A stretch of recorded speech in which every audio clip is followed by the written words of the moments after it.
everyone. Happy Sunday. Welcome to Unwritten Rules of the Road. Today we have a very special guest and friend, Kai Kurosawa. Thank you so much for joining us today. Yes, thank you for having me, Tosh. This is super Yes. exciting. Kai and I go way back. I originally met Kai when he was playing with Collide.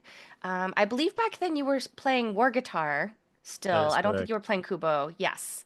So you were playing war guitar with Kai with Collide. Is that one of the ones in the background that you have, or are they It is both not Kubo? actually Okay. actually my war guitar is in Japan right now with a student of mine. I basically pretty much gave it to him. He Oh. always wanted a 12-string war guitar, and since I wasn't playing it as much and I wanted to have the instrument have a good home and somewhere that it will be played and appreciated more than just sort of, just be like a reminder of what I've done. So I gifted it to him maybe about 5 years ago, and it's at a nice home. Yeah, he's always been super gracious and, fed me food even when I wasn't like, deserving it or something. And so, yeah, it went to a nice place. Oh, that's awesome. That's Hmm. really awesome. Yeah, I'd never actually experienced an instrument like that before, especially well, live, and that was amazing to watch you playing it.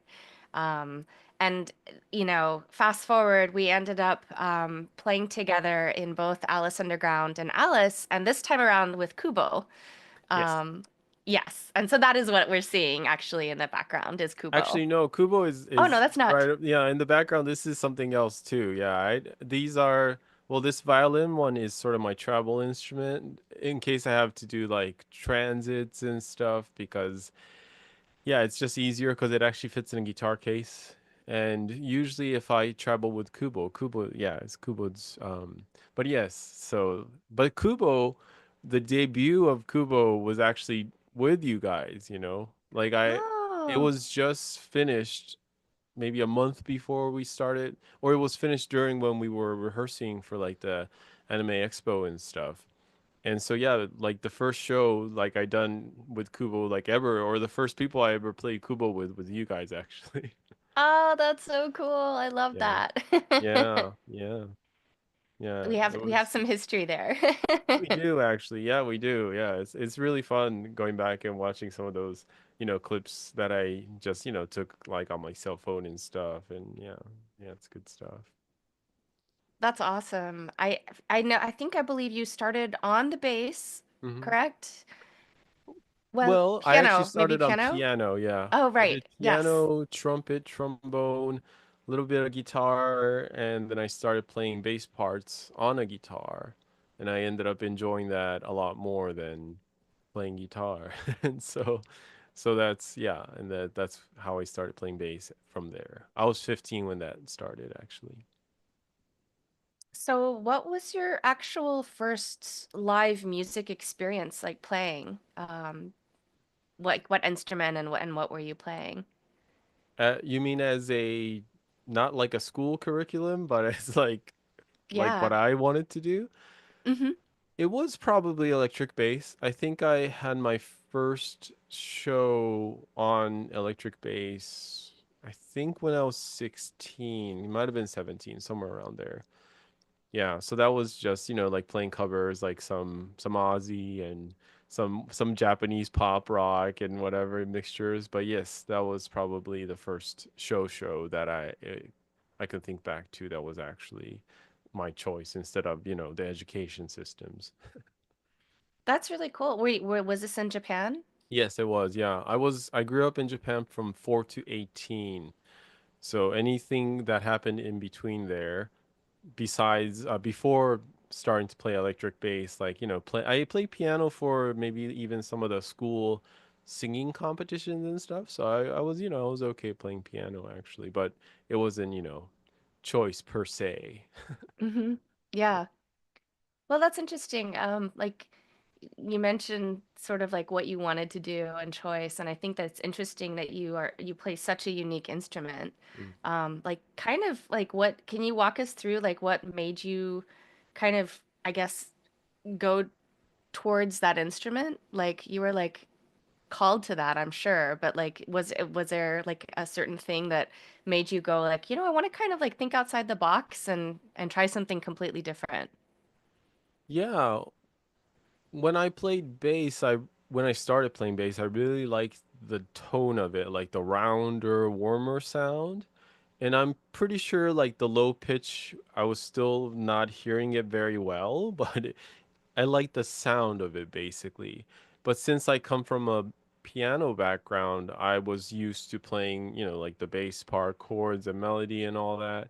So I would take my four string bass and I would take like, like a piano score like Over the Rainbow and actually figure out how to play all the parts, like a reduced version of Over the Rainbow, but like as a solo bass player. And I was doing this from like maybe 2 or 3 months into playing regular bass. And so basically, I was doing what I'm doing right now, except with a more reduced implied way. But now I can actually play everything that I want to play, if that makes sense.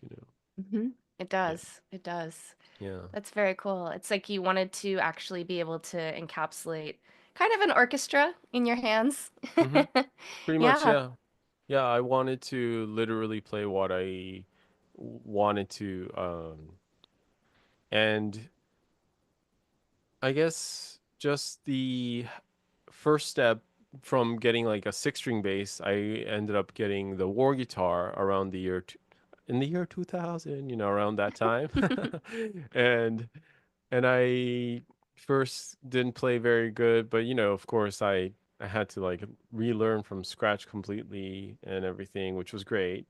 And then around 2010 or so, I met Michael Tobias, who built Kubo, and I was interested at the time already that I wanted 15 strings and have like three regions instead of two. If you think about like the Warr guitar or the Chapman stick, which is of course the original, Mr. Emmett Chapman invented the Chapman stick in 1969, and about like Laurel Canyon and stuff. And his instrument was more designed, I think, for two parts. Of course, that's up to the player, but that's sort of the idea. And I wanted to have an instrument that was more basically the basic idea to be tailored to playing three parts. And so I went with 15 strings and four outputs and all that kind of stuff. Yeah. That's amazing. I know we've had this discussion before that, and you mentioned needing to relearn how to play or learn how to play. Hmm. You have a very impressive practice regimen. And I wanted to ask you, how much do you practice every day? Now, I Well, know I know what your practice was like before. right. I would say it probably still averages out to 6 hours. I think that's probably pretty accurate. That's not in some days are longer or sometimes shorter, of course. And I've, believe it or not, I have been making more effort to practice less. just to just to enjoy a little bit more, I think. Mm. Like Hmm. since I switched how I play, and it might sound kind of weird to people who don't know how I play, but I actually kind of almost invented a little bit of ways to use my fingers, because there was, I don't think, anybody doing what I'm doing right now. So lots of trial and error. That's why I think that's part of why the average of 6 hours, maybe even more, continued for a long time. And this is something that I actually didn't realize until my friend in college mentioned, because I was just thinking about it from, being out of school or being like a professional musician or something. And then one time I was talking to him, he goes, "Well, you've been doing that since you were in school." And so I went, "Actually, that's true." So there's like this chunk of 6 years, or maybe even seven, because I took 1 year to do OPT, optional practical training, for those who know what that is. So I did like I realized there was like, extra 7 years that I should have added to the average of practicing, 6 hours a day, or at least something like that. Yeah, and it's still something I enjoy, and it's pretty much needed, I feel like, just to keep the skills going, and also sometimes be creative and just have fun and prep. if I have a gig, I don't, I try not to practice more than 4 hours because, you got to have something left for the gig, right? Yeah. It's true. Yeah. Yeah. In Mm. terms of your practice regimen, do you have like a certain like pattern that you follow when you practice, or is it like kind of creative as you go along? Like, are there scales? Are there like different exercises that you create, or how do you approach it? For example, these days I'm actually working on my visa status right now. So that takes a lot of time and, computer and everything, just like terrible. So these days specifically, I've been sticking to more basic things because I have very limited time to practice, or I should, right? Some days I cheating, I practice more than I should be, but I have like a simple exercises that I try to hit every day just to keep me in shape. So that is pretty intentional, but that will probably only last for about a month while I do all the paperwork. And Hmm. usually I'm a little more organic in terms of what I want to do and stuff, in terms of how I want to practice, how I want to work on something, or I'll switch something in a hand just to be like, as I mentioned, since it's a new technique, I'm not sure if it was working or if it's a better way to do it. So I'll switch things up a little bit. And sometimes that takes a week, 2 weeks, maybe even a month to really find out if that worked or not. Because I do a lot of independence things. So when you do a lot of independence things, combining that with whatever else you're doing makes it like really harder sometimes, So yeah, I try to be organic about it, and also, the days or the days of social media, right? So I try to do the social media post stuff, and I try to be creative with that in terms of how to present and stuff like that. So that is sort of part of my practice regimen too, which is kind of cool because I'll come up with maybe a groove, or I'll take something from a social post and I think, oh, that's a pretty cool groove, and I'll try to figure out how to do that, and then I might have like 2 hours to figure it out and make the 30-second social post that put it on Instagram kind of stuff. And that's been actually a nice practice too, just to expand further, like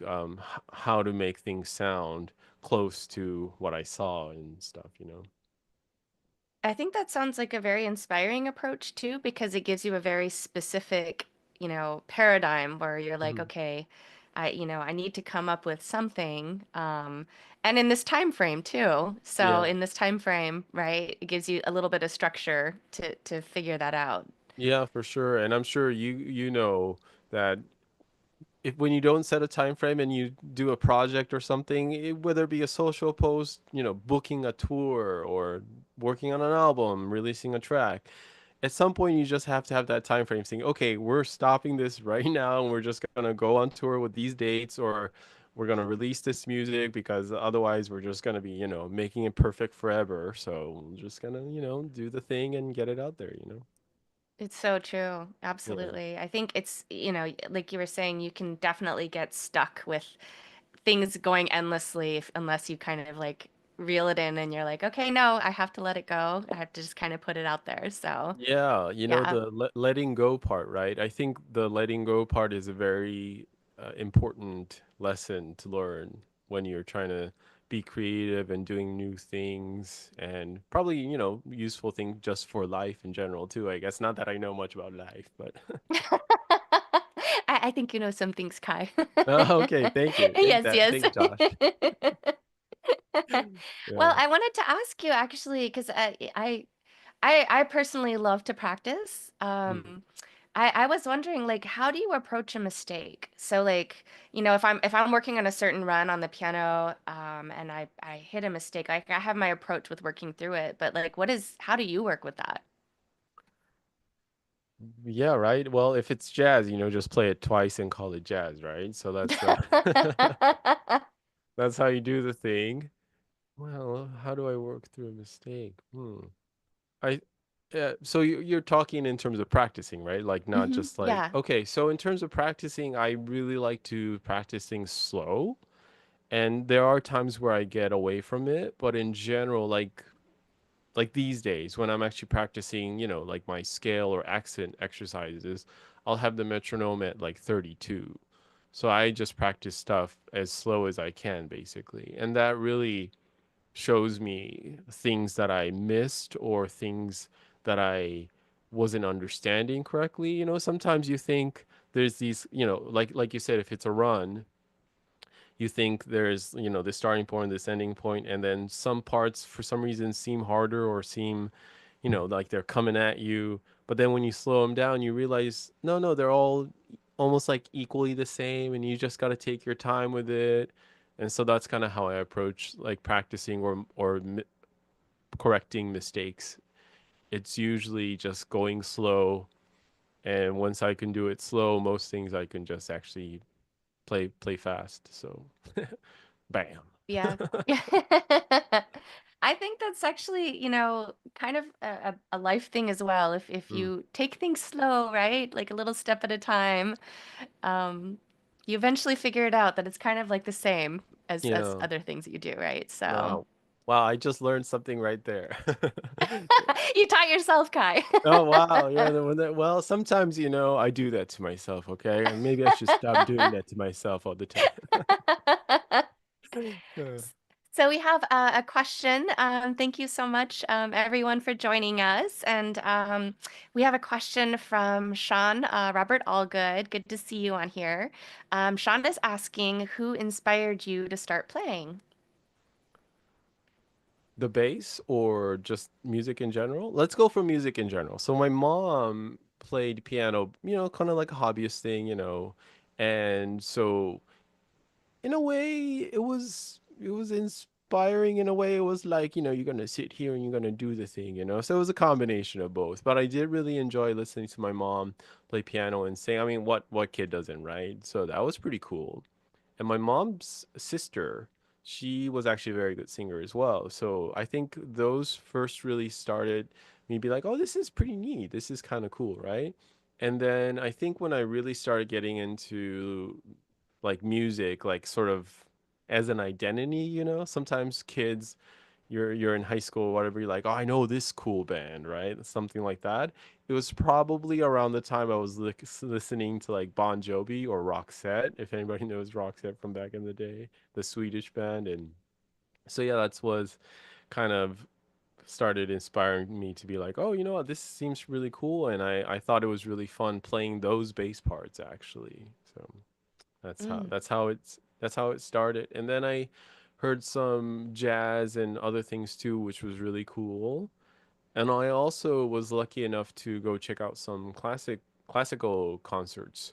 Like my dad would take me to like, like a touring orchestra or even like a local orchestra, not like a big city, but like an okay orchestra and stuff. And going to listen to those were pretty neat. Not just because I was actually kind of into the music, but also that meant like, the time I was at the concert, I didn't have to study. So I just Yes. the inspiration was to get away from studying. Yes. I mean, that's a solid inspiration. It is, and but they got me though, because I ended up still wanting to be like, I should practice, which is almost like studying, right? So It in the is. end they win. They did. Well, you just had to figure out the thing that you wanted to study. So, Yes. Yes, hmm exactly. so this is a question from Scott. He's asking, do you find that you reach moments of a meditative mindset when you are practicing? Totally. I mean, just like playing in general. So I think I say this in in a way that hopefully it's not very mumbo jumbo, but I used to do a lot more yoga when I was in college. I did a lot of hatha yoga to the point it was kind of taking over my practice time and stuff. Like that's all I kind of wanted to do for a little bit. And I think I learned from it, which was great. Like feeling, your body or energy flow or meditation, whatever people get out of it. I think I got similar things. And then one day I realized, what am I doing? Like I should be actually practicing instrument. This is what I'm here to do, This is like sort of my responsibility. So I went back and I started practicing my instrument again. And I realized I get a lot of the same effects that I did get from practicing hatha yoga, actually practicing or playing music. And from there on, but I probably wouldn't have recognized that I got similar effects if I never really tried to practice yoga that much, you know? So yeah, Yeah. definitely there's a lot of meditative. Did I say that correctly? Correctly? Meditative? Meditative. Meditative. There we We go. know Thank you. exactly what you mean. Yes. I know. Meditative. Meditative Yes, yes. aspects to playing an instrument to, um playing a show, practice, everything. Yeah, you do experience that, you know. And I'm sure, you and Scott and everybody has experienced something like that, in the process. So, Oh yeah. I find actually I feel like it's like you do find that flow state in not just, practicing, but in performing as well. Like I feel like everything just kind of comes together, I guess, in a way. yes. So, Yeah. yeah. Yeah, for sure. And I do have those moments sometimes, when I'm practicing and I'm at the end of the day and I just started something new, right?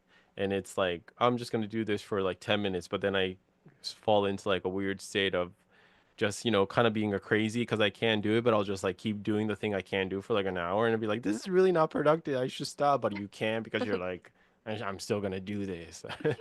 So I've had those unhealthy like states where I just kind of fall into things too, but yeah, I think I'm getting a little better at, not doing that and being a little more productive and stuff. And I actually also I'll add that I like to swim. That's my exercise. It's good, for your body, but your hands and everything as well. And that can be pretty damn it, I can't say it again. What was it again? Me- Meditative. Meditative. Meditative. Thank you. Yes, yes. It can be meditative as well because you're really focusing a lot on your breathing. And I used to be a competitive swimmer, so I'm actually good for an average Joe. So but you're really focusing on your technique, your breathing and everything, and even so it's I have like two aspects almost, like one that I enjoy in terms of meditation kind of stuff, I guess. Yes, yes. I Yes. think I mean, I think like having some kind of a warm up that's like outside of your instrument, like in and that gets you in your body is pretty vital. Like it really does help everything. So whatever Yes. that thing happens to be. So Yeah, yeah, totally. Yeah. yeah. Yeah. Sometimes So for me it'll be like cleaning the floor, that just like wakes me up. yeah. Well, when you're touring, are you able to keep up with your swimming, or are you able to like are there different things that you do? In general, I try to keep up with my swimming even if I'm on the road, but it doesn't happen as often, so it's rare when I'm on the road. I definitely get out of swimming shape when I'm on the road, and I get more into like walking shape because I have to like carry my everything and all that kind of stuff because I do tour with people here and there, but in general, I would say 70 or 80% maybe even of me touring is a lot of solo stuff, so I gotta carry all my stuff, and so that does become somewhat of a workout, I think, because I have I'm carrying everything that I need, and sometimes Hmm. people pick up my bag and they can't pick it up because it's like super heavy or something. Yeah. Yeah. Well, I mean, going back to touring, like you were mentioning that you do mostly solo touring. Are you touring a lot in Japan, or are there other places that you're going to? In a couple of weeks, I'll be going to Mexico to Zihuatanejo. For Hmm. those who need to know, that's where at the end of Shawshank Redemption, where Morgan Freeman and what was his name? Tim? No. Anyway, at the end where they meet. So that's more like a guitar festival thing. And yes, I do tour in Japan. I go to Europe as well. Well, UK and then Europe. And yeah, a lot of that is solo stuff, like like going to teach at a seminar and then also play solo shows or something. But yeah, this one coming up in a couple of weeks, it's just like a guitar festival, and it's amazing. It's really really cool actually. That's awesome. I can't wait to hear about it. Yeah, yeah, it's nice. But my favorite is definitely playing with people, like, like especially with just a drummer. My favorite thing to do is play with my drummer Keg in Japan. I call him my Mhm. drummer, even though, we're like however many miles or kilometers apart, and we only see each other like maybe once or twice a year. At the most, maybe once. And then we do, just a handful of shows. We'll do clinics and shows at schools and regular venues will get like, your regular content stuff or your socials and stuff. But yeah, touring with him is great because we have a really great dynamic. I think we've been doing this duo stuff for quite some time now, actually. Maybe even like 15, 14 years, something like that. So, and we're super comfortable with each other in terms of like he would probably be like the only person that I'd be comfortable touring with. And if somebody's like, "Well, you're sleeping in a room with Keg like every night," I'll be like, "Yeah, that's no problem." We will most most definitely get rest. It's so yeah, he's a great touring partner actually. Yeah, it makes a huge difference when it feels like family. Yeah. Totally, yeah. Hmm. I mean, most of music, right? Like as you know, when you're touring, most of it is non-musical. It's so Oh yeah. yeah. Being able to get along besides music is might be even more important than the music part, right? It's a huge part. I mean, I feel like the whole thing with live music is to connect with other people, Mm, on some level. And yeah. yeah, so that's a huge part of it. And well, I wanted to ask you in terms of touring in the different places that you have, do you notice a difference in the music communities from country to country? Yeah, for sure. I mean, it's definitely different, and of course, country to country or setting to setting. Like if it's at a Hmm. school or if it's like at a stick seminar, which I teach at as well, or if it's like a guitar festival. All that stuff, even in the same country, definitely they all change. If I'm hanging out with like musicians who like rock more or jazz musicians or something. So yeah, it's all very different in every country for sure. Yeah. Yeah. Yeah. Yeah, I've noticed that myself. It's Hmm. just, but I mean, always it's like universal. Like when you play a show, no matter where you go, it's like you play for people that enjoy music and love it. Yeah. So Yeah. yeah. I'm often impressed, to be honest, with people who go out and listen to live music. Like they know that, you know, being in the same air, having the sound come through air Hmm. to you is so different than anything else. I mean, of course, you could check out stuff on CD or, YouTube or whatever, but there's nothing like, being in the same air, and it's pretty special. And yeah, I'm always super impressed with people who go do that is, Yeah. a lot. Yeah. Yeah, absolutely. Sean is actually asking, when you're touring, what is your travel sleep regimen? Do you have some kind of a sleep regimen or a regimen in general when you're on tour? Well, if I have jet lag, it's just I mean I'm in the boat of like just give up. So I'll just rest whenever I can. Like some people are like, I'm gonna beat jet lag and this and that. I was like, you know what, it doesn't happen. Just get rest when you can. That's because that's really just my approach. Just like rest up because you need rest no matter what time of the day it is. And, if you're lucky, you'll adjust early, and sometimes you won't.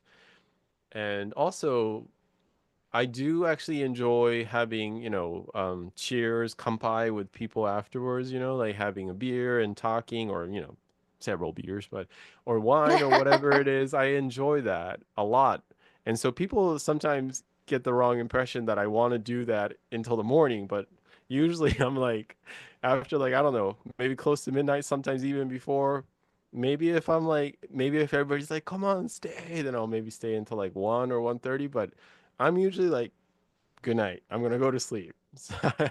I definitely, just tell everybody good night, and I go get my rest because yeah, there's no way I'm not getting my sleep. So yeah. Sleep is vital. It's like you have to pace yourself. It's like a marathon, Hmm. and you have to play a show the next day or Oh day after. yeah, when we were probably much younger, we could like just sprint the thing, right? But yeah, we know enough that we need to like rest and bring a good show the next day. I mean, because you never know how you feel, right? During tour. Some days I remember I felt super far away from my instrument. I had like I wasn't sure if I was playing good or not. Like out of the blue, right? I was like burned out or something. And the least I can do is make sure that I'm getting some rest, that I'm prepped to do the best I can that day. Yeah, Yeah. absolutely. Yeah. Mm-hmm. Yeah. Do you cook your own food or do you just kind of explore the different foods when you from when you go?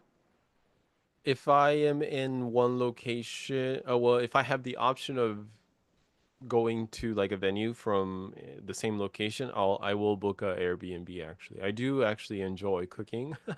And I actually one of my favorite things to do is actually go to grocery stores when I'm on tour. It's just so fun checking out like the local stuff. And I've had tour members like just look at me, be like, "Oh, this is so boring," or they probably thought I was really weird, right? I'm just like looking at groceries because I have like 2 hours to kill. I'm just like at the grocery store. But yeah, I like doing that, and I like cooking, and I feel better. Even in LA, if I have a gig, most of the times I'll actually cook my food and take it with me. If I have a studio gig, I'll actually take my food and I mean cook my food and take it with me. So I would say like 90 to 95% of the food I eat I actually cook myself, and I've been doing that since college actually. I just feel better that way, I think. But yeah, and I try to keep not try, but in general, I think I keep my cooking skills almost on the down low because I've had experiences when people found out. For some reason, I ended up cooking for like 5 days, or and then there was one time the guy was like, "Oh, I'm gonna invite my daughter because it's her birthday." I was like, "What?" I mean, it's a little much. Yeah, I think you're being a little much there, buddy. Yeah, it is one of those things you keep on the down low until people find out and then it is what it is. But Yeah, yes. exactly. Yeah. Yeah, but I mean, I like cooking, and I like dinner parties and stuff. Haven't done one in a bit, but yeah, it's nice. It's another thing. I consider cooking and doing music almost the same thing. So Yeah. I wouldn't declare this, but my own prejudice, I don't know if that's the correct word. I almost feel like musicians who can't cook is not musicians. There, I said it well. There you heard it, folks. I know that's not true, but I mean that's how similar I feel music and cooking is actually. Mm. Do Everybody's you like, have "Oh, any girl." I know. Uh-oh. Yeah. Yeah, we Do you lost have all the any listeners. Bye everyone. All right. Oh, this is awesome from Vic. Vic Vaughn is asking a question for you. They're half Japanese on your mom's side. What is your favorite Japanese food? I'm actually a vegetarian, so most things I cook has to be sort of like a Kai fusion, I guess. I like to Japanese. Hmm. Specifically, like an ingredient, I like to cook with burdock. I think burdock root is great. Gobo, so like kimpira gobo or something, I think is fantastic. I do enjoy eating like a Japanese style pasta. Some like for example, I'll do something like with three mushrooms like shiitake, shimeji, and eringi, and maybe put some like beef leaf, some shiso on that thing, maybe some nori at the end. So yeah, just kind of like Japanese fusion stuff I do enjoy. I think we might have to request some recipes at some point from you. Yeah, that's right. Well, we'll just set up a dinner party, and go Yes, crazy. That's it. that sounds awesome. Yeah. Yeah, I like to cook as well. I always bring Yeah. my slow cooker and rice cooker on the road. Mm. Um, yeah, it's kind Yes. of requisite. Yeah.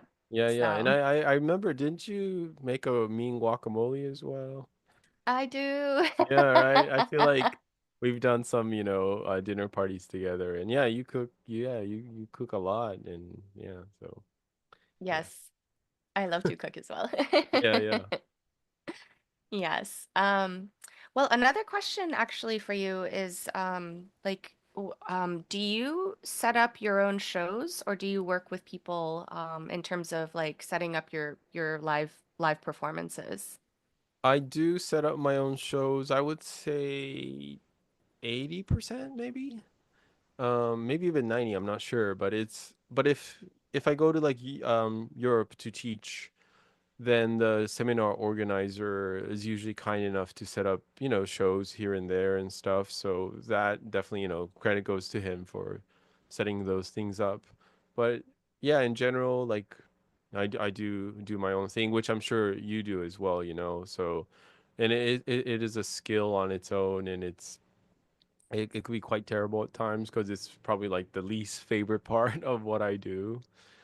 Yeah, but it's a valuable skill to have, right? It's very important, and I think it's also important to acknowledge the people who, if somebody books something for you, or if they do the legwork for them, you should really give them the credit, right? I feel like I come across people who sometimes don't like they'll be like, Hmm. oh, I played, and I played here, I did a show, and the and I don't know. I it just rubs me the wrong way when somebody can just be like, "Oh yeah, because this organizer did this and therefore Yeah. like he just lined up, like 5 shows for me and it was great." It doesn't really take that much to just, be grateful for something like that. Yeah, no, absolutely. I think that when you've had the experience of knowing how much work that goes into Mhm, it, it really gives you an appreciation. It's like I tell people, like everybody at some point should either wait tables or work a telephone line. mhm. Like you should work like a support or, know how to book your own shows. Because when you know like what goes into it, you're like, wow, this is a lot. So much Yeah. gratitude and respect for those that put it together. Totally. And among the same lines of thinking, I think a lot of musicians should experience what it's like working stage crew, like behind the Hmm. scenes stuff, which I was lucky enough to do. And yeah, that stuff like super important, you learn better to like as if when you are on stage, it makes you better communication with the house, the stage crew, the video crew, whatever people it is, and yeah, you definitely start realizing important things, and sometimes there are people, I guess, that I had some funny experiences where I was working stage crew and somebody was like, this was in my college days, but was complaining about the monitors, and I never forget, this was the best line. The sound guy, Ed, he just looks at the guy that was complaining about the it was a bass player that was complaining about his monitor, and he just looks at him and he goes, you're probably just hearing the wrong notes that the guitar player is playing. And I was like, wow, that's great. It's funny. I'll have to remember that one. Yeah, yeah, totally. Yeah. Yeah. No, but it's true because like your stage crew, the people running your sound, the people who are running the venues, like these are all people behind the scenes that make it all possible. So, Mm. yeah, Yeah, definitely thanking people to them. be treated well. Yeah, exactly. I mean, it doesn't take much, just like even at the end of the night, being like, thank you for the sound crew, or, or thank you to this, or just even thanking the venue itself sometimes. But, just going one step further and being like, thank you, sound crew, or thank you, bartenders, or whatever, that's Hmm. always good. Yeah, absolutely. Hmm. Yeah, I think it's, like you were saying, it goes back to like really having an understanding of how those moving parts work. Hmm. It's interesting because sometimes I've had people in the audience that tell me that I need to turn my vocals up. And they don't really understand, like, I don't have control over that. Right, right, Well, right, right. not everyone, it's like if you have no idea, like, there's actual, like, a sound person behind, that's actually probably much further away, right? That's Yes. actually controlling all of that. And you don't understand that, like, you wouldn't know, like, oh, that's actually not the singer that controls the volume, Yeah, yeah, So, for sure, for sure. That is so yeah. funny. So they're probably just like in the audience trying to get your attention, be like, "Hey, Hmm. you up?" I know, I know. I'm like, I'm giving her all she's got. I Right? Yeah. promise. Yeah. Yeah. Yes. So, I kind of joke about the fact that the sound person is like, your seventh band member or your third band member, however big your band is, but they are Yes. like a crucial band member for Oh yeah, sure. I would go as far as saying the merch person is like also a band member, Oh, you know? true. Yes, yes. Very true. Yeah. Yeah. So you mentioned that you're going to be in Mexico. Do you have any other shows, performances that are coming up? Yeah, just like some local stuff in LA. I'm playing at the Japan Foundation Los Angeles next week. And I was gonna Ooh. do that as a solo thing, but I decided to get my friend Daniel Rosenboom, trumpet player, who actually uses effects like pedals live really well, so seamlessly, which is super cool. But yeah, we're gonna do a duo show instead of solo because it's like a underwater castle, like kind of a Japanese ryugujo for those who understand that theme. And I thought, hey, you know what? Instead of just like doing a solo show, like duo will probably be way better in terms of like interpretation of the art pieces or the installation and stuff. So that is happening as well. And my visa status, since I have to renew that, the summer I am not really planning much right now because I just got to get that approved first. So hopefully, I'm thinking that once that gets approved, I will be doing some traveling in September and October. We'll see. But yeah, I think most likely I'm gonna try to just, play it by ear, be flexible, but not book anything at least I think I won't book anything in May at least for now. Maybe a bit more, you know. Yeah. Yeah. Hope nobody from the immigration is listening to this, are they? I don't know. Nah. I am not working during that time, okay? Well, technically you are. You Uh, still are. yeah. Yes. Yes, yes. I know that like you were mentioning, like even, when you're not performing, you're still working on your social medias, you're still working on pieces, you know. Right. It's a lifestyle, huh? It is. It absolutely is. It's funny because, like, I think for myself, I think, I mean, I can be very hard on myself where I think I'm not working, and then I look back on it and I'm like, no, actually, I did this, this, and this, and I did this. And so you kind of forget that there's all these different stages of creation, like just because you're not on a stage. Yeah, totally. And I think from few years ago, once my technique started settling in, I and I still fail at this here and there, but I was trying to have like a day where I didn't practice or didn't touch my instrument, because I feel like that it's nice to just have a refreshed perspective sometimes. And yeah, so that's also part of my work or practice regimen now is to not practice as well. Yeah, it's which is actually kind of hard. It's It hard is. to the practice of nothing, right? Yeah, or just practice of trying to do something else a little bit, Like some Hmm. days instead of cooking, like I'll be like, you know what, today I'm just gonna go buy food because I should change it up a little bit. Yeah. Yeah. Because otherwise I'll just like, cook all the time. And some days, and sometimes you end up cooking not very good because for whatever reason you're not feeling like cooking that day, but you do it just because it's the thing you do, and that's not great for, a lot of things. So, it's just Hmm. nice to switch it up, right? Yeah. Yeah, absolutely. I think it's important to ask yourself the question daily, like, is this something that I actually really truly want to do? Is this Hmm. really in line with what I want to do? Because sometimes I feel like we can easily go through the motions. Like humans are naturally creatures of habit, you Hmm. know? So I think, tuning into yourself and going like, okay, is this really in line with what I want to do?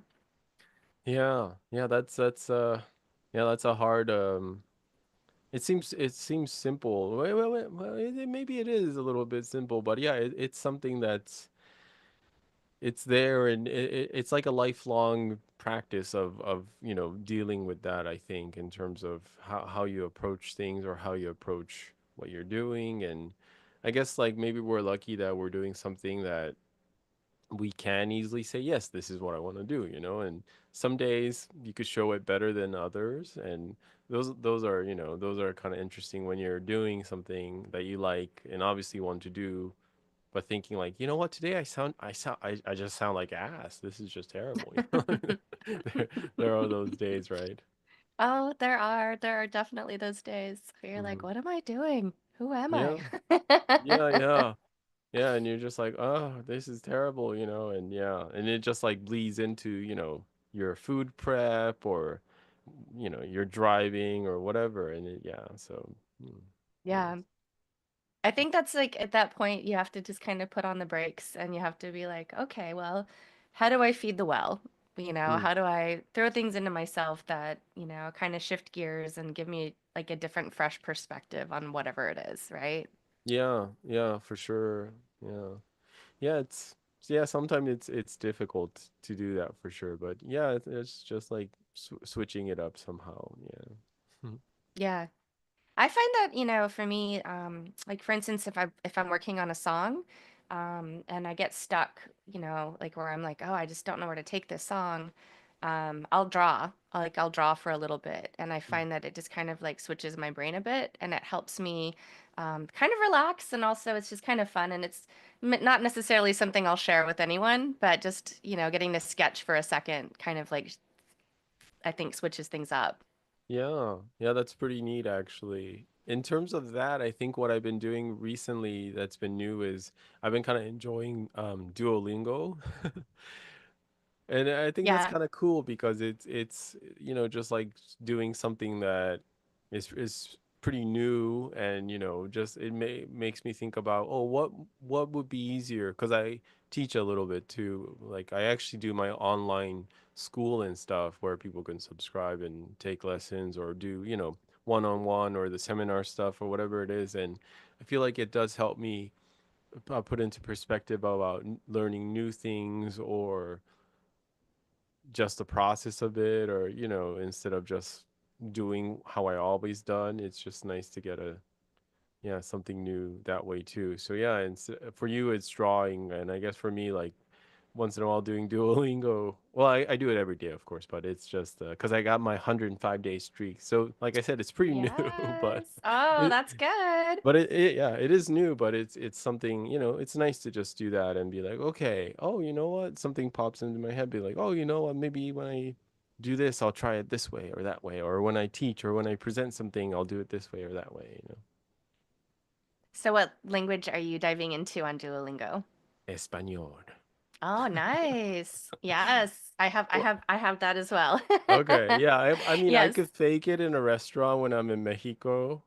That's so people think I'm okay, but so every time I go to the festival, I think I get a little bit better. But this time around, I was like, you know what? It's actually it might be fun to actually, kind of learn it, just because my it was a recommendation from my partner actually. She was like, Duolingo's pretty cool, and it's like the system's nice and everything. And so I just kind of started, and I was like, oh, this is pretty neat. So yeah, I was committed to try to get better a little bit before I go back. And now I'm at the point where it's starting to get, really difficult, to the point again where I don't feel like I can speak at all, which is true, but every day, little by little, got to do the thing. hmm Hmm. It actually does add up. It's a good little app.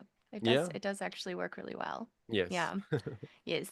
I do like knowing at least a little bit, at least trying to learn a little bit when I visit other countries, because I feel like it makes such a huge difference, in connecting to people and understanding the culture a little bit better. So I think that's awesome that you're going to get to have that under your belt when you go to Mexico. Yeah, I think I'll have it a little bit more, in terms of Yeah. just like the simple thing. I could probably like have a few more conversations or whatever. Yeah, but yeah, that'll be nice, and I could probably talk to the bartenders a little more. I'm like the only guy with 12 strings, and I'm probably like the only Asian there usually when I play at the festival. So I guess it's easy to remember who I am, but yeah, they usually give us Yeah. the festival usually gives us drink tickets, but I don't even use them. I just show up and be like, you know who I am. Hello. Hello, it's me. Yes. Give me my wine, give me my It's beer. So, so actually a question about do you have like a favorite memorable show or any favorite stories from any of your shows? wow, that. Wow, oh God. Like, okay, let's try to be a little more specific here. I'm just like, because like, You will there have be like recency bias or who I'm talking to bias or like, well, with okay. us, it's easy to mention the Anime Expo show because that I was mean, that was awesome. amazing. Yeah, That that was was super, amazing. like, because in a way that was like a dream come true because I was working with friends and we worked a lot, right? We rehearsed, we Yeah. were super solid, we were all super thoughtful, and we had, very serious musicians with us. Is that snobby to say? No, right? It's okay. That's Like we had like we had like nerdy, nerdy, good serious musicians. we had like good players, and Yeah. that was Yeah. just awesome. And some people were just hired guns, but they were like super nice. Everybody worked really well together, and we were like playing like J-pop or J big band or whatever it was, right? We played because we had like a Cabo Bebop shop show, which was more like jazz and all this other like Kanno Yoko stuff, and then we had like the Code Geass thing, which was like a lot of J rock, J pop, and some like film score stuff, and yeah, just like really working on that. And I've always, kind of wanted to play like J rock or J pop on like, my instrument with like a serious production with, dancers and projections and, friends and all that. And so that was like a dream come true, I think. And like just playing like some of the Cowboy Bebop stuff was like, it's so iconic, that music, right? And Oh, who yeah. wouldn't, enjoy playing that like at a serious show, right? So that was Yeah. like, yeah, that was super cool. So that definitely is a nice one that I remember. And more recently, hmm, the show I played with Keg almost 2 years ago at this point, but we did a duo show at this place called Drum Garage, and I thought we really played really nice that day. We actually recorded the whole show, and there might have been one song that was unusable, but other than that, everything was great. Like I actually have a lot of it released on, not a lot. I have a few of it released on my YouTube, and most of it released on my personal website where people can check it out and stuff. So those were a lot of fun. I did do a show when I turned 33, which was 12 years ago at this point. I did a birthday show. That was like the only birthday show I ever done, but that was really fun, at the time. Like, yeah. So, there's stuff. I guess I still remember my first show ever with the bass. um, but yeah, I don't know. That's about it, I guess. So, yeah. There's some, it's kind of like a highlight reel when you ask that question, where it's like, oh, there's this moment, and then there's this moment, you Yeah, know? yeah, it's kind of hard to remember. Oh, I would also like to mention because of the such a unique instrument that I played. There was one show in 2019, I think.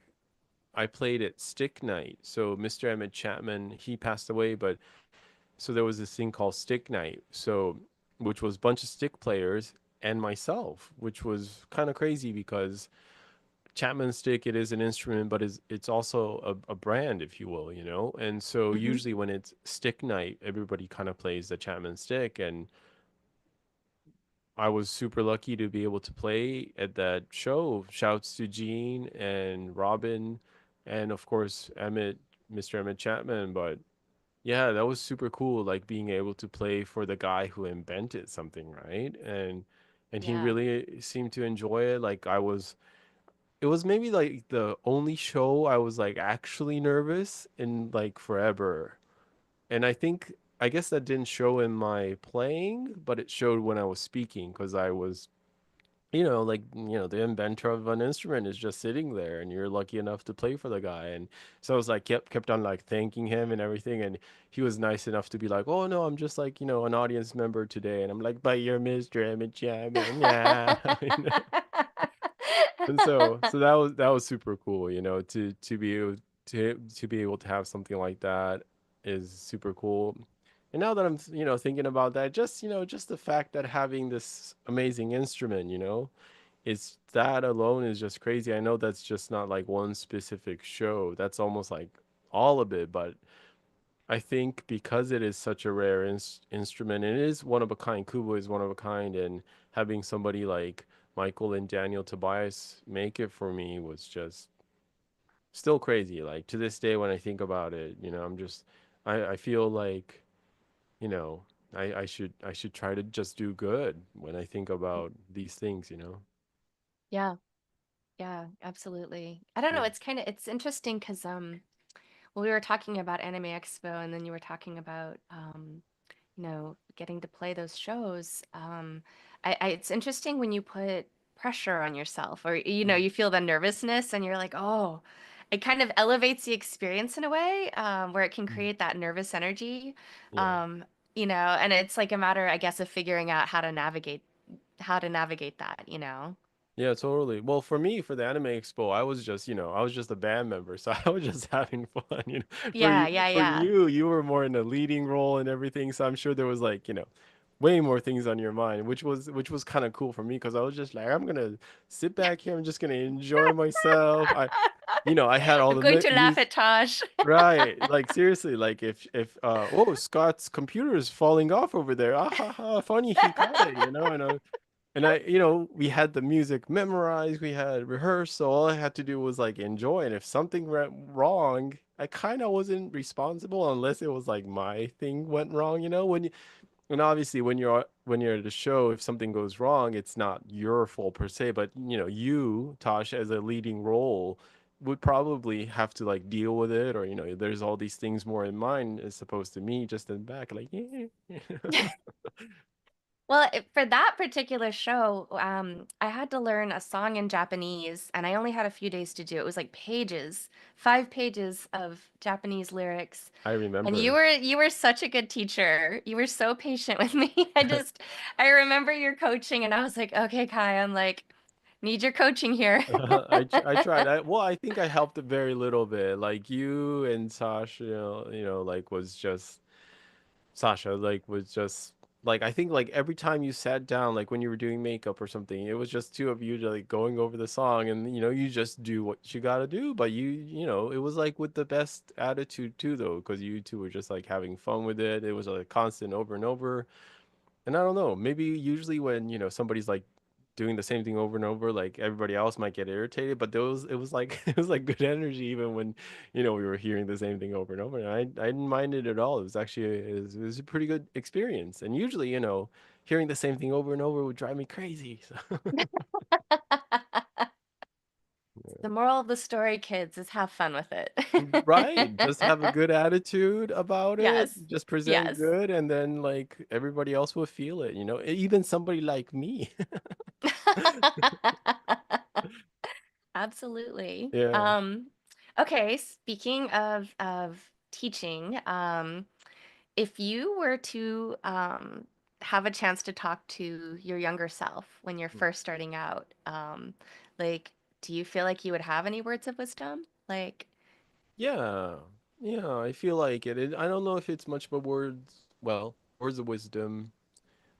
I do have a thought about that, which is there were all these things that I've did as a kid, whether it be, the education system or my mom or my dad.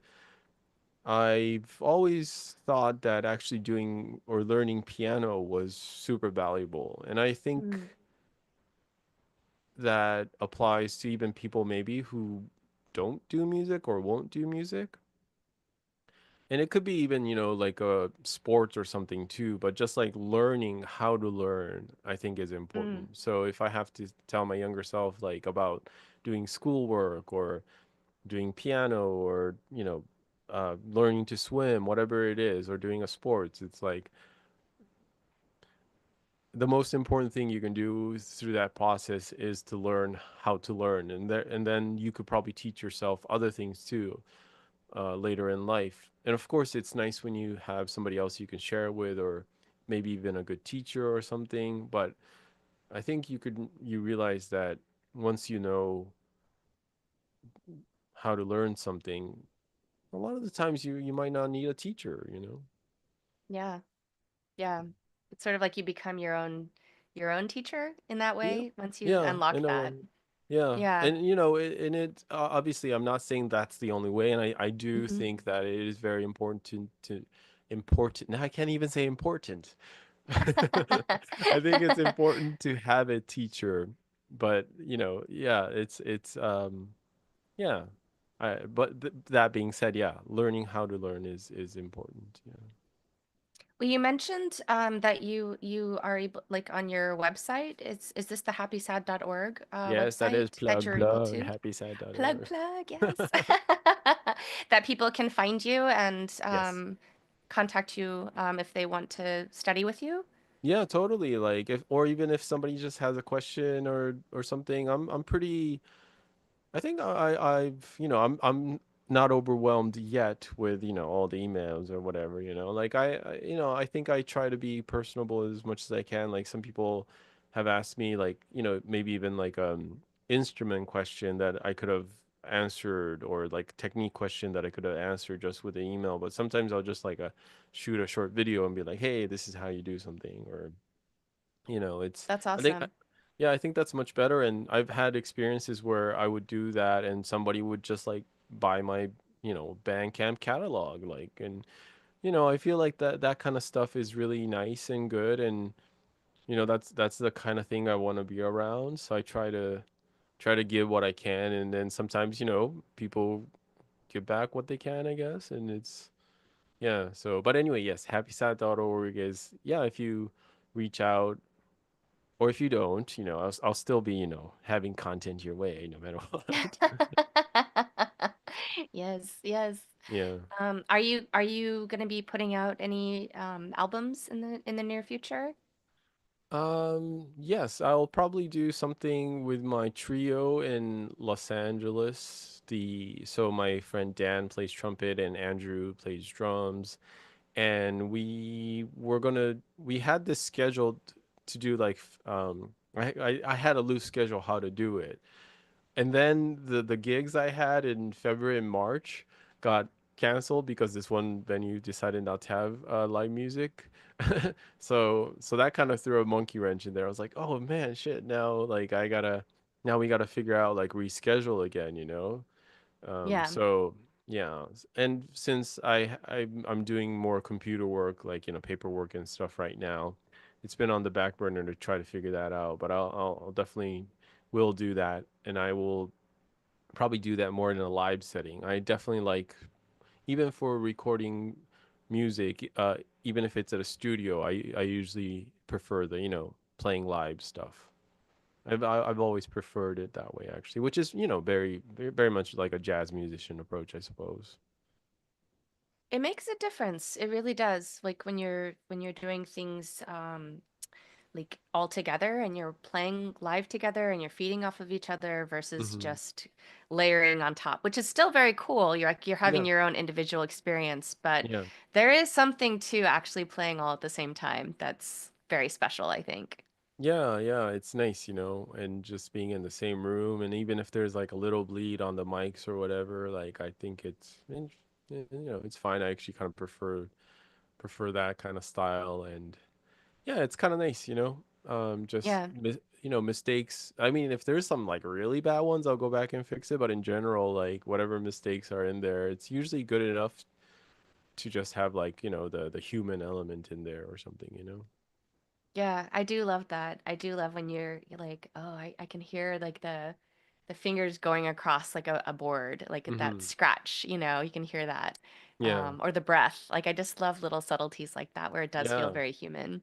yeah, totally, totally. And Hmm. and now in these social media age, throw up a few cameras, and you can use it for your social posts and all that. And support the companies that support you, all that kind of stuff, which is, I think, important. Yeah, Yeah, absolutely. yeah. Do you have any advice to give to guitarists or musicians interested in learning touch style instruments? Oh, I do think, as somebody who went back and learned from scratch, depending on how much time you want to spend on it, this is me nice way of saying how serious you are. Hmm. Is almost like learn from scratch. if you really want to do it, meaning like, so I'm right hand dominant naturally, but I kind of ended up becoming a left hand dominant, which now I'm sort of like ambidextrous ish at this point. But I started playing like a war guitar, or playing bass or whatever, in a way that was basically an extension of playing regular bass, wood tapping or something.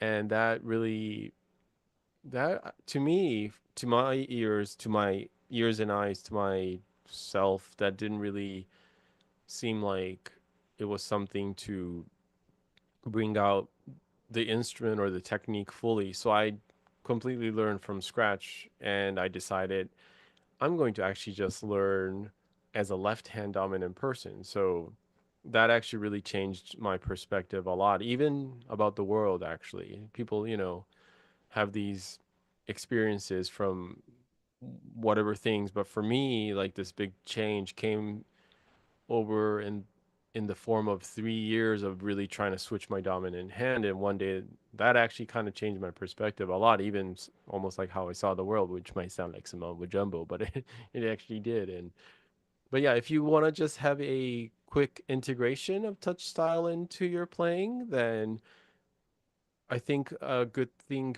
to approach is practice something super slow. You could do things where you practice rhythms even without your instrument, like independent rhythms in each hand. That actually always helps. And learn how to hear the different parts, I think, is also like the important part too.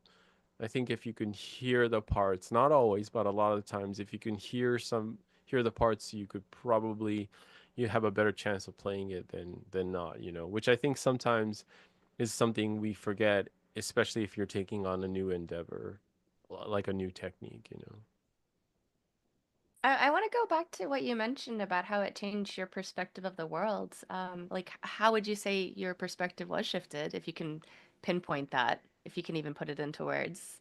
Oh, I remember the day that I thought I I changed. Like, I was walking back from school. It could have been like midnight, or it could have been 2 a.m. Back then I would practice in the practice rooms until midnight or 2 a.m., which was the time it closed, basically. And I was just walking back, and I think it was about 3 years of playing the war guitar at that point. But yeah, I was just walking, and I thought, wow, the world looks different. That's just like I thought that, and then I thought the colors looked different, and there was some, like, I was in Boston just walking, and there was some like plastic on the street, and I was like, that's really pretty. Or like the color, yeah, it was like vivid.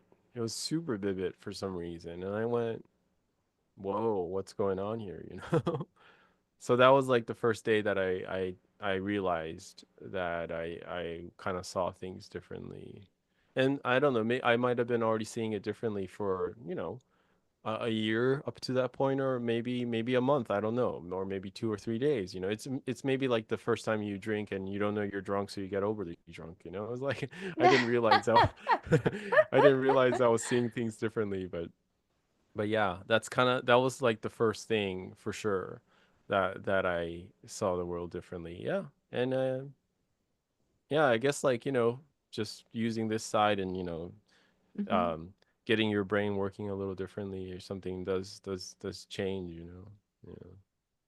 So yeah, That that's is that's very sort of the cool. loose term. Yeah, that's sort of the loose term. And to get into like more specific things, I think those would be more like personal perspectives or personal stuff. But yeah, at least in terms of realization, I'm pretty comfortable sharing that story, at least. Yeah, no, that's very, very cool. And it makes sense that, you are accessing a different part of your brain. Also, perhaps like maybe having to pay a little more attention to things if it's not your dominant hand. So you're actually Mhm. having to be a little bit more purposeful and I think present, right, with each action. So, Totally, yeah. And yeah. like, after, I think from 3 years I started playing. I mean, compared to now, I couldn't play at all. But back then, like 3 years, I was starting to play like okay, I guess. And it was about the time that I was starting to get somewhat better at independence a little bit, or at least like getting some moments in the practice room where I'm like, this is amazing. I got my independence. And on stage, you're like, no, you don't got it, you know? But like even doing that, like working on like feeling different things, playing different things at the same time, I think that was also a big part of it. And trying to Yeah. do that, by switching your dominant hand and stuff too. So, yeah.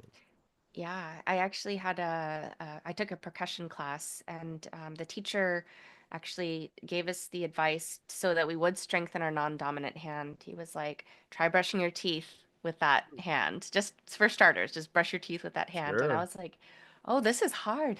Yeah, yeah, yeah.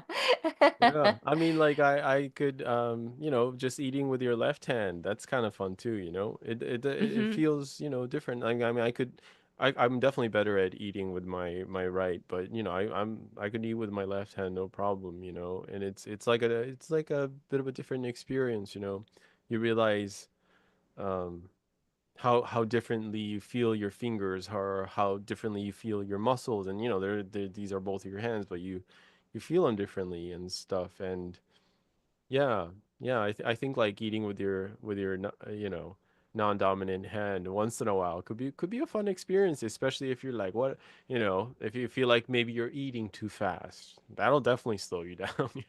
This is true. I know what I'm doing tonight. I'm like, huh, okay, let's try this. Yeah. Yeah, exactly. Yeah. And also it helps when, you're at a large table and, everybody, like you're at the furthest left end, and if you have the option of being like, oh, I'm not going to use my right and bump into the person next to me, I'm just going to eat with my left. It makes that much easier too. This is true. Yeah, this is true. Yeah. So, do you have like a particular approach when it comes to your composition, like writing? Um, do you have like a certain way, or would you say it changes with from song to song? It changes from song to song, but in general, I'll just play it. That's like pretty um that's pretty universal with my stuff. Like I'll just play it, and then if I remember it the next day, I try to write it down. hmm Because if and if I like it the next day, I'll write it down. Because if not, like I've had stuff where I thought was great, and then I didn't write it down the next day, and I just completely forgot. That has happened a few occasions, but in general, yeah, if I write it down the next day, I'm good. And sometimes I do have an idea what I want to do, and so I'll shift things towards that a little bit, but not much. Like I, hmm for example, I have this tune called Nine Lives, which the whole thing's in nine, like different nines and stuff. But so I was playing it, but then I realized it was a lot of nines, and I was like, oh, let's put everything in nine. So I had to like shift a few things later on to be like, oh, this one has like, one beat extra, or one beat two less, so I'll shift it around so it actually all fits in nine. Like I will do something like that if I have a clear idea that I want to do that, and Yeah. if it still sounds okay. But yeah, I don't go and be like, I'm gonna write in 15, I don't. I won't do that. Yeah, I mean, if Yeah, there is a section in a song that is 15, then so be it. But yeah, I won't do that kind of thing. intentionally. Yeah, not intentionally. No, no. Yeah. I went through that phase at an earlier age, and hmm at some point, to me, I thought it was kind of lame, so I stopped doing that at an early age. That was just my preference. I'm not saying It's you are. funny. I'm just saying, I mean, I'm a or the little lame. listener or I'm whoever. I'm not saying so- people who do it are lame. I'm just saying for me, as Yes, and yes. the last thing you want to do is you don't want to be thinking that you're lame. It's true. Yeah, It's so true. Yeah. yeah. Kind of have to just let it all come out as it comes out. Yeah, and then you make Yeah. your creative decisions, and whatever is more comfortable for you to present to other people is what you should do, I think. I was toying around with this piano riff for about a year, and I didn't know what to do with it. And it was in 13, and it ended up being one of the first early Alice songs. Oh, Yeah, but I was stuck with it. I was like, it's like I don't know what to do with this, and I don't know where to go with it, and it's just this weird riff that's just stuck in my head. It was one of mm-hmm. those that I had to live with. Not intentional. But eventually like came out, and then, I loved what the guys like figured out around it, I think that's what helped me was like the collaborative process that kind of helped flush things out. Totally. Yeah. Yeah, I mean, I love that part too. Like when I write something, oh, this is also adding like often when I write something, I do have an idea who's gonna play it. So Mm. a lot of Mm-hmm. the things that I wrote for my duo Got Monk with a question mark, like Got Monk, like Got Milk kind of, you know. Yes. That one, I Yes. usually have an idea that Keg is gonna be playing it. So I'll have these Mm. ideas of what he's gonna play, but often like he'll do something else or once we learn the thing, I'm like, okay, now we know what the end goal is. So let's just, be creative. Let's just switch it up from show to show. Because him and I play more heavier music, but there's a lot of improvisation as well. So even when we're playing the head, like the melody, he'll, be creative and do something. And that'll like, make me play different or that'll have us like talk about it differently later on. Or that'll inspire a different composition later on, when you, so yeah, all that collaboration or feedback with people, the human experience part, right? That's the best part, right? Because otherwise it's just we're just like someone in a closet that you have lots of gear. Wait a minute, that's me. I'm in a Ah. closet with lots of gear right now. But you have to do the interaction, right? Or not have Yeah. to, but it's better to do that, right? It's so true. I agree. I mean, when I first started playing, it was piano, Mhm. and it took me a little bit going from the classical world into playing, more modern music, going like, oh, this is what it's like to jam with people and Yeah. collaborate. Like it was a shift. Totally. Yeah, I feel like a lot of classical upbringing people, really good like can read anything right away, right? And they're just like play. And then when it comes time to jam or even, jam on like a few chords or something, not just like a free thing or whatever, they're just like, how do you know what to play or whatever? You just kind of know what you play and see if it sounds good with the person and you hear, you interact, or it is a different, very different mindset, right? In terms of, yeah, all that. And some people become amazing at it. Like my friend Dan, who's the trumpet player I keep mentioning, I would say he's like classically trained and brought up and stuff, but his main thing right now is like just like super creative jazz, like interaction and thing. And, once you just kind of experience it, there's like no going back, Yeah. Well, actually, I wanted to ask you, like when you're jamming, um, do you hear the melody before you play it, or is it something that just plays itself? f- for like, you mean the improvisations Mm-hmm. and stuff? Yeah. Uh, it depends. I know this is terrible, but some days like nothing's coming out, so I'll just like play something, hoping that something comes out, which is probably the wrong approach. But yeah, in general, I have like somewhat of an idea. Um, but yes, I think one of the reasons I mentioned the at least the duo gig from earlier that I did with Keg, that was a memorable show, was because everything was like flowing nicely and we were really feeding off of each other. And because of how he did something, I would play something different, and it had this very nice like organic, thing. And I think this is something like maybe jazz play musicians talk more about, but it was just like taking chances, not knowing if we'll come back from it or not. But we try to develop those things in the moment, and they would go good, And some of the tunes, I think some of the tunes we played that day was like near perfect performance, Like Mm. if we never played that tune again, which we still do, but I would have probably still been happy because it was like a near perfect performance from both of us, which was, which is rare, right?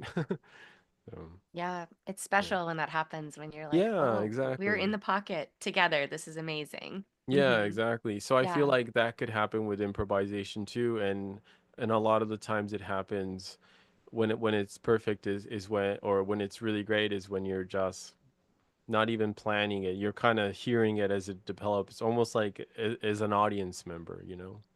I think that's what I realized about some jazz musicians, some jazz musicians I really enjoy. I feel like are the best players, but they're also the best audience members at the same time because they're just like playing and reacting as an audience member to what they're playing, which is kind of weird, I guess. But yeah, No, it being makes both. total sense. Yeah. Yeah, no, I feel like it's almost like you have to take sort of this eagle eye perspective where it's like you're listening Hmm. at the same time, like you're reacting and you're listening all at the same time. So, Yeah, yeah. totally. Yeah, just yeah, and that's the oh, actually, maybe I know this is something from earlier, but somebody asked about little advice on starting touch style, or like the tapping thing, having like what you said, like that eagle eye, or for me, like having a little bit separation from your instrument, being a little away, trying to be like an audience member, always helps actually, because otherwise, you're just like, and it's so much difficult when you're just doing that and just being, one step behind of what you're doing in either direction, front or back, helps as well. Yeah, absolutely. Scott is actually reminding us that he has had the privilege of jamming with you as well, which I Yeah. have witnessed. Yeah, We we had we had a used to cool make stuff from yes. zero actually. Yeah. I love it. I love it. We had a residency actually where we were, it was like every Sunday we were doing like a residency, and I actually still have those videos with you and Scott. I'll have to share Cool. with you. They're Yeah, awesome. yeah, they Yeah. are. They are. Yeah, exactly. Yeah, those were fun, because what do we play 3 hours or just two? I don't I know. It think it was was just three like hours. It was it three was hours. Yeah. right. So like, Yeah. once in a while, so for you to rest your voice or just to switch it up, we would just like come Hmm. up with an instrumental jam, and that was pretty cool actually. Yeah, usually I'm not like super into doing that, but like I was like pretty comfortable with that because I think, well, first of all, I think because it was just nice playing with friends, and I'm kind of a shy guy actually, so it's really hard for me to just like jam with somebody because like I feel weird about it. But it definitely didn't feel weird with Scott and Steve, and I think was Mateus there too sometimes, I guess. I can't Yeah. remember. But Yeah. yeah, like just Yeah. doing that, or even Tex was there maybe a few times. Like just doing that Yeah. was like super comfortable actually. I was like, "Oh yeah, let's just do it." Yeah. It The was very company is cool. important too. It is. It makes a huge difference. Oh Like yeah, I'm the totally. same. I'm naturally very shy, and having a musical conversation is totally different. It's even deeper, I think, than a Mhm. verbal conversation, right? And Mhm. so, yeah, like feeling that sense of safety and comfort where you're like, okay, I can actually just let go and let whatever come out, you Yeah, know? totally. Yeah, exactly. Yeah, that's pretty, and that's hard, and some people are just good at that too, Some people are just like, "Let's jam, bro." And I'm like, "Yeah, bro, I'm not Yeah. jamming." But some people have that skill. They can just, like jam with anybody or anything, and I think that's a personality thing. I'm pretty sure. I'm not completely sure, of course, Yeah. Yeah, I will say so. I went to Musicians Institute, and Mm, that was one of the places I went. And so they had like these different workshops. Like I went there for keyboards. mm, And so the first time I was in the blues like workshop, and it was I was very new to jamming, with blues, which is it's very simple, right? Very simple chord structure and all of mhm. that. And I was at least 3 or 4 bars ahead of everybody else because I was Oh, so nervous. I've done that. I've done that. I was Oh, like, why does it sound so bad? yeah. Yeah. But I Yeah, mean, they were all new to me and I was new to it, so. yeah. I've done that before, and also I've done that plus I've like, flipped where the downbeats are, and I was like I thought the ups were the downs. Oh, terrible, terrible. It's kind of like what I've heard about deep sea diving, where sometimes you can't tell up from down when you're in the thick of it, you know? Probably, yeah, yeah. I mean, I as I mentioned, I'm a swimmer. That's my exercise. But I'm such a pool swimmer that anything else is so foreign to me. You know, like I'm actually like kind of scared because you know, like swimming or water is serious business. You know, so yeah, Mm-hmm. I'm really terrible unless I'm like swimming in the pool. So yeah, yeah. So, is there anything in terms of I don't know, like wisdoms, inspirations, advice that you would give to a musician starting out now, like in this modern era, like in this time? Oh yeah, right. Well, trial and error is always good, and working on music or talking to musician or trying to talk to a company or something. I always just kind of defaulted back to like it's almost like, you know, trying to ask somebody out for a date, you know. It's just like you just got to do the thing, and sometimes it doesn't go well and sometimes it does, and you get better at it. And Yeah. yeah, I think that's important to know.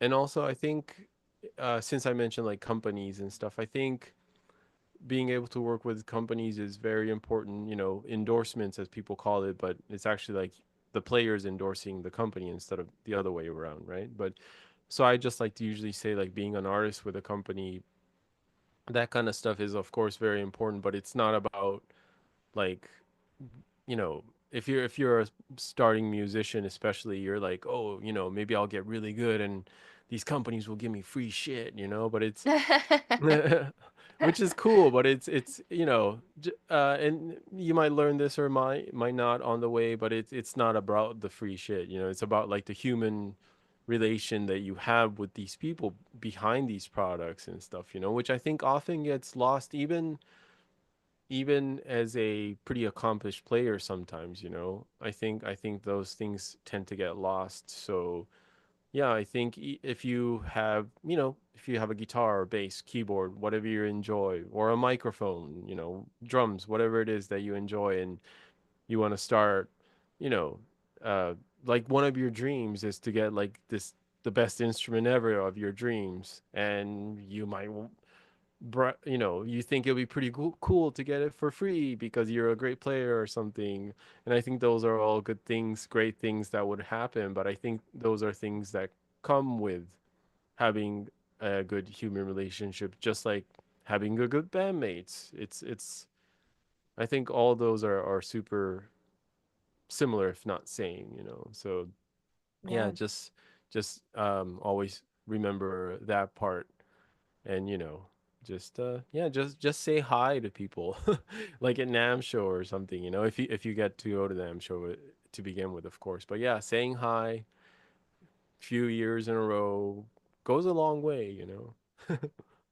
Yeah, no, absolutely. I mean, well, going back to what you were saying about being okay with rejection, I think Hmm. that is huge because I feel like so many times people will stop themselves from saying that hi because of that Yeah, fear of rejection, right? totally. Yeah, totally. And Yeah. it's yeah, and sometimes you might have to, you know, trick yourself or hypnotize yourself a little bit, being like, especially if you're a performer, you know, and like, you know, like we said, like we're more of a shy person or something, but you know, you have that performer switch that you can flip like after a while doing this, you know, and I feel Mm-hmm. like it's just it's like a useful skill to have, but yeah, just even being able to switch that on and off a little bit, just even with the human interaction part or something, you know. And then eventually you'll find more people that you're comfortable with interacting, you know, even like on company levels and stuff. And you know, they might think you're a little weird or whatever, but you usually have like a good conversation with them, and they understand who you are, and you know, that kind of stuff, you know. So like the not being afraid of, or being afraid of rejection, but still being able to be like, you know, I'm just gonna flip on the performer switch and it is what it is, you know. Yeah, no, absolutely. I think, it helps too if you remember that there's other people out there that probably feel the exact same way. Hmm. Like maybe the people that you want to say hi to, might also be shy. So that kind of helps knowing that, yes, Totally. Yeah. yes. I mean, like, I've had experiences where people are like, "Oh, we went to this show and nobody said hi to me." And I was like, "Huh. Well, I understand that, but I guess you could have said hi, you know?" That's It's true. It's very yeah. true. And it's Yeah. I feel like it's easier for me as a musician or in a musician mode to do that. Like I don't think I'm very good at it in a everyday basis, but as a music mode, I think I do understand that, a little bit. Yeah. Yeah. Yeah. I think, as well, it's like, well, something that you mentioned is the importance of your instrument. Mm-hmm. Whatever your instrument happens to be, right? Yeah. But having an awareness of what is it that I really love about this instrument and like going for it, right? Yeah. Yeah. Exactly. And also, this is definitely a personality thing for me, but I remember when I got my first few custom instruments, they were far from perfect, they were pretty rough, and I remember playing those and thinking, you know what, maybe one day I'll have my perfect instrument. Nah, like seriously, that's how I thought. I didn't make a big fuss about all the, imperfections or the things that were wrong with the instrument. I felt lucky that I had people around me that helped me make it playable, and through that I actually ended up meeting Michael Tobias by chance. And you know fast forward however many years, it's kind of crazy to think, and maybe it took longer than most people like things to take. For me, I guess it took, like, I don't know, it's like 17 years to get my perfect instrument. But in hindsight, I don't think that's that long of a time. I mean, it's kind of a long time, but it's really not that long of a time. And yeah, like, yeah, it's crazy. So wait a minute, I gotta grab Kubo. It's right here, so I gotta Oh, show yes, yes, please, that. please. Wait a minute.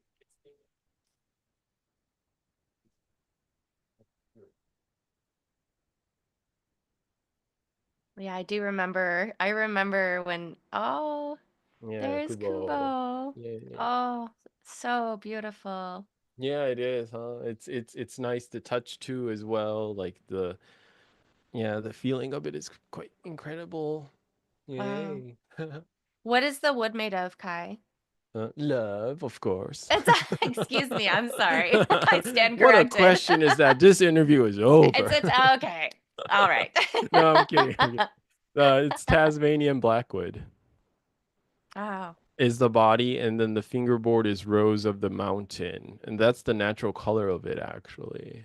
that's amazing. Yeah, and Wow. then the neck is maple and purple heart. Wow. So yeah, yeah, Michael and Daniel Tobias made this thing for me, and yeah, it's been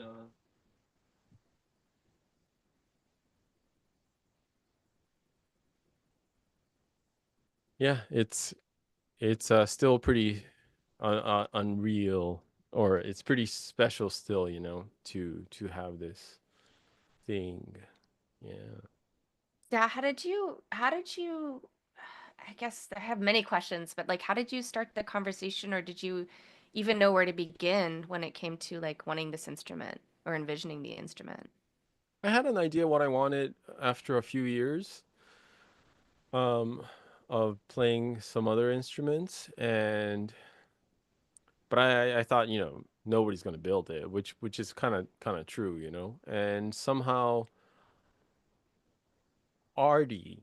So there was this guy named Artie at the Amp Shop Bass Exchange in LA and he was the first one who was like, you know what, Michael Tobias, if he built you an instrument, it'll be like the most amazing thing like ever, and because he's so good. And I was like, and I knew who Michael Tobias was because I've actually played some of his basses before, and he's really well respected and has amazing instruments, or builds amazing instruments. So I thought, well, there's no way, somebody that, amazing is gonna make me an instrument. Not just because, not because he's like, he doesn't care about people or anything. It's just because like it never really been occurred to me. But yeah, somehow he thought it would be cool. And I think he was the first one that kind of mentioned it to Michael to make me an instrument. And when we had the conversation, I played one of his basses just like how I play like a six string bass, and I guess maybe that was sort of enough to kind of convince him that I can actually play. And he was like, how many strings you want and this and that. And I was like, yeah, 15. And he's like, okay. I was like, wait, he just say okay? Because I think Michael is the type of person that somebody's like, I want a 7 string bass, and he'll be like, no, you need a 5 string. So I was totally not expecting him to say okay to a 15 string, but he did, yeah. Mm. And so I had an idea of the tuning and everything, and yeah, I waited, a little bit of a chunk of years too for it to be made, but that was no problem with me. I was just practicing. So I was like, I'll just get better while I'm waiting. Well, Vic was asking, what is the tuning process and what are the tunings? So the bass in the middle, should I grab? Well, no, it'll be a whole nother thing. Should I grab it? Yeah, I don't Yeah, know. show and Okay. tell. Talk amongst yourselves, everyone. Thank y'all No, so I much got it. I for got it. joining us. This is so fun. So okay, here we go. So also, a nice thing about this instrument is, like I said, I'm shy. So at a show, I can totally do this, and nobody knows who's playing. Ooh, where did Kai go? I don't Right, know. I know. So these low 5 strings is the bass part. So the lowest is in terms of gauge of 148. So that is actually, these are labella strings. And Eric from Labella made custom strings for me. So these are their white nylon, except he had to make the 148 custom for me. The tuning, so the low B on a regular bass is right here, the second to lowest one. So the 148 is actually tuned to a F sharp. So from F sharp, B, E, A, D, all in fourths is my bass portion. So it's like a, really low bass basically. And then I have 4 strings over here, G, C, F, uh, what? Yes, G, C, F, B flat, all in fourths as well. So I play a lot of more chords over here and play bass with one hand in my right hand. By the way, this is actually kind of how I figured later on realized I was still right hand dominant because I'm actually playing two parts in one hand instead of this one. And then this side is tuned from a C sharp up to a D, all in fourths as well. So a regular E on a guitar would be like about the third fret, and this one's just tuned to a C sharp. Why it's a C sharp is because like when I first got my Warr guitar, that was the tuning that it was in, and I just kind of stuck with it. And so to this day, I've been doing that. So yeah, it's a C sharp to a D in fourths as well, and it has. Can I show this? Yes, yes. Oh, Four outputs. wow. Wow. Yeah, and I just hit my instrument in the back there. But anyway, yeah, Oh, four oh no. outputs. Has simple control, just 3 volumes, and a mono switch. So this thing is actually passive, but it does have a GK pickup. That's the fourth output to do sound modeling. Speaking of which, right here, that's my sound modeling or guitar synth that I use, and yeah, so that's the thing. Oh yeah, and then this That's thing is to help mute the strings. Oh, wait a minute. I think my camera. Let me switch the battery. oh yeah. While Kai is doing that, thank you all so much for joining us today. This has been such a lovely chat with everyone. If y'all have any more questions, please feel free to drop them in the chat. Um, yeah, we are enjoying I'm back. the tour of the yes of the Kubo. Yes. There he is. Yes. Does it go out of tune easily, or does it kind of keep its tuning? Like how often do you have to tune? I think it's about average. Like I think it stays in tune pretty good. Yeah. Yeah, for having 15 strings, it stays in tune pretty nicely, and yeah, yeah, it's it's Yeah. it's pretty okay. Speaking of tuning, I was just remembering this one time when we were auditioning singers for the Anime Expo show, Yes. and Taiga, the guy that ended up singing the show with us, showed up, and I think he was like half a step down or something from where we were rehearsing it, and Scott realized that right away when he started singing, and we were just like, well, F it. So like we all just like tuned down like a half step. And I think it took me like, a lot longer than Scott to do it because I was like all nervous because like some of the thinner strings, if you loosen the thick strings first, then the thinner strings will pop. So I had to like go evenly like lower and stuff. But anyway. But yeah, that still worked out pretty good. And I think it stayed in tune really nicely, and yeah, it stays in tune pretty good actually. Yeah. Yeah, it's always interesting to me because like with stringed instrument that's it's always especially with guitar. Some guitars have a tendency to like you have to tune it like all the time. So Hmm. with an instrument that sizable, 15 strings, it's like I was wondering about that. So yeah. Yeah, it's good. Like I usually, for the most part, I'll tune like maybe, at the beginning of a set, and Mhm. usually it'll be okay. Yeah. Yeah, I won't have to. So far, I think I usually don't have to tune during a set or anything. Yeah. I'm seeing these beautiful pedals behind you. Hmm. Are these all for the Kubo? Yes, yes, they are. Exactly. So this one is the one I have maybe for the longest time. That's just the delay pedal, DD20. I've been using that for like 25 years or something.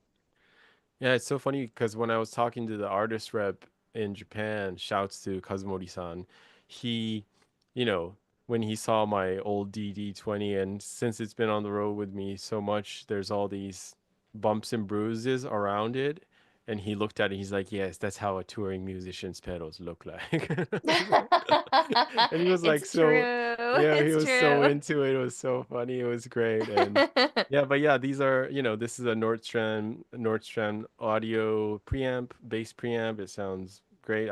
That's like the only preamp I've been using for, gosh, I don't know, like 8 years or something at this point, like something like that. Yeah. And one of my favorite companies to work with that's been amazing with me is Quilter. They're an amp pedal company, and that this is one of their things called the Direct Amp, which is great for um it doesn't push air. It basically like is a cab sim and simulator and stuff, and you can send it directly to the house, and you'll get your guitar or bass tone and stuff really nicely actually.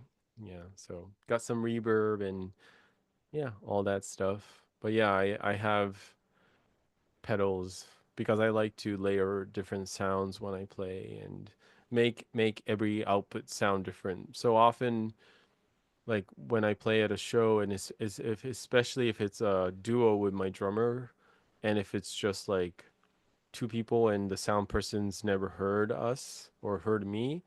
Sometimes I've had people straight up ask me if I was playing, like backing tracks or something. And I was like, no, we're playing everything, or I'm playing everything, and yeah, yes, yes. Yes, I think that's a really huge part of what your expression is the sound. Hmm. It is the sound. So I know that there's been a lot of thought and craft that's gone into that. So yeah, Yeah, yeah. And I usually end up with something I like, and sometimes I'll change things like this guitar synth. That's I've been using that for about a year, and before then I was using a sound modeler, a different thing. Still a Roland product. This is a Boss, and I was using the Roland VV99 for like like 17 years ish, 16 years or something like that. But yeah, yeah, like, and so I'm not always like new gear guy or anything. It's just like I like what I like. Mm-hmm. like I said, like the DD20, it's like 25 years old, and there's definitely more newer, hi-fi sounding things, but there's like a charm to some of that old gear that's kind of, ends up being part of your sound a little bit. And playing like something like Kubo, which is great, is like, I can layer different sounds, and some things could be like super crispy and whatever, and then somehow some other stuff could be a little more retro sounding or something, and then like something Yeah. like this, like the Quilter Direct Amp, just super clean, or you can really drive it if you wanted to, but it's got just like super nice, amazing, clean sound, and you're just layer these different things on top of each other. Yeah. Yeah. I think it helps too.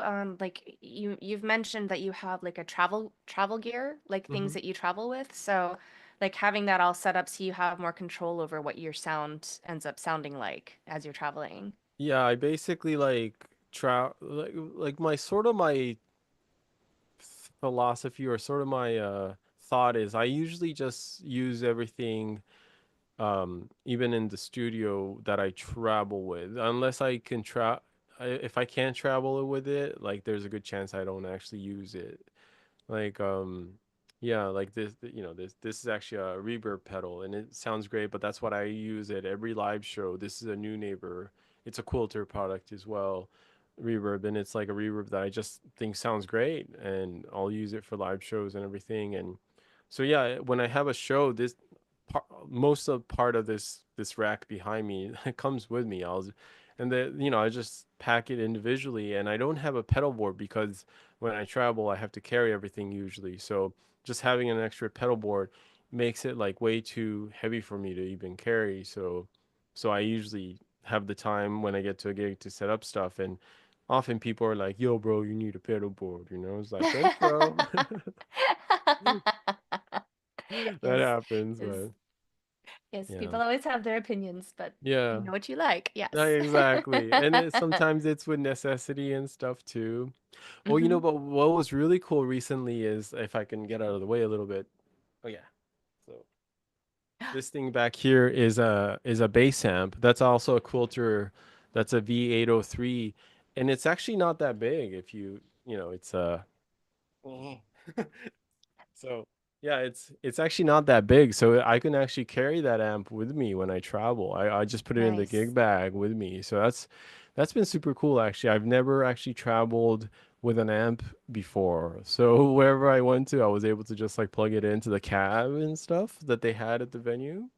So That's awesome. yeah, that's pretty neat. Yeah. Just like, not having a car often when I travel. Even, when I travel with Keg, often we don't have a car. We've done stuff where we had a car, but often it's not. So, yeah, just having that ease of just like throwing it in your gig bag and being able to carry it is super cool actually. Yeah. Yeah. Well, speaking of live shows, you mentioned a performance in LA next week. Is this a public performance? Can Yes. anybody go or? Yeah, Okay. you have to RSVP on Japan Foundation LA's website. If you look Okay. for Japan Foundation LA, I believe it's what's Thursday next week? Well, what is that? I know. I'm like, Right? I've lost Or track is of it all the this week? I time. don't I don't even know Well, it's what the this 20th week this was. Thursday. It So, it is the 20th. Yes. Yes. So the okay. 20th. So if you go to their website, it's still, I think, on the front of their page. And if anybody is in LA, wanna come check it out, come check out Kubo in person, and all the pedos or whatever, and listen to Dan just play some beautiful trumpet with some amazing effects and stuff. And I might even wear my kimono. We'll find out. Ooh, yes. So, but yeah, if you go to their website, there should be somewhere where you can just send your email address and your name, and yeah. Otherwise, I'm not exactly sure if they will deny you entry, but it's easy enough to, yeah, to RSVP. do that. So yeah, I'll be Yeah. playing some completely improvised stuff with Dan, and also play some more Japanese thingies and whatever else. I'll probably talk more about Kubo, how it works. If you would like to get closer breakdown of it, I could do that. And often if somebody wants to try Kubo after my show. I actually let people do that. So so if you want to put on, I have a special strap for Kubo, so you could like put this double shoulder strap on, put Kubo on, take a selfie and all that.